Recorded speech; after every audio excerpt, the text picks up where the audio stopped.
So this is the Graphiteleader Argento UX range. So this range of bass rods they've kind of come in and they're great for us to have actually because they're quite different to most other Japanese bass rods that we sell.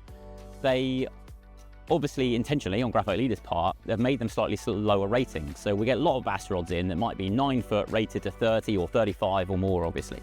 The Graphiteleaders actually are a perfect addition to our range because they've put lighter ratings on them. So the shortest rod in this range is a 9 footer.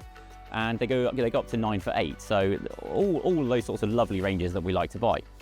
But what's interesting, like I said, is that the ratings on the 9 footer, we have a 20 gram rating. And we get 20 gram ratings on quite a few rods these days, but this is a sea bass 20 grams, whereas many of our other 20 grammers are rockfish or bream, and they're all slightly weirdly different in the way they do it. So the Graphiteleader Argentos, being the sea bass rods, are they're more comparable basically with most of our normal bass rods, but just lighter with it. So you have a 9 footer rated to 20, a 9.3 rated to 28, and then you've got a 9.8 rated to 42. So between them, they cover both the lighter ends and the heavier ends of our bass rod range.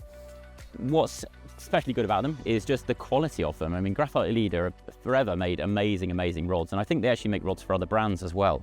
And you can tell just in the way they feel. The blanks are so crisp and just so tight, and they just feel, it's hard to explain, but there's just something about them that just makes them feel really good as far as bass rods concerned. They are they're very Japanese. They're not necessarily crisp and steely like some rods are these days, but that's intentional. They're designed to bend, they're designed to be fished with, and you find them incredibly easy to cast. Through from the 9 footer, which has probably been our most popular model so far, we'll talk about that in another video, but through to the 9.8 of the heavier end, obviously in the surf and things like that, or our North Cornish rock marks, they just feel, for the price range that they're in, around about that sort of 230, 240 sort of price range, there's not a lot that really compares to them in quality.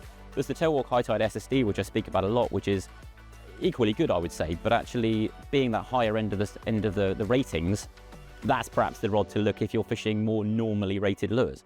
If you're fishing lighter lures, then check out the Argento UX range, because in terms of quality, for the price range, there honestly isn't really a lot else to compare them with, and they're just amazing rods.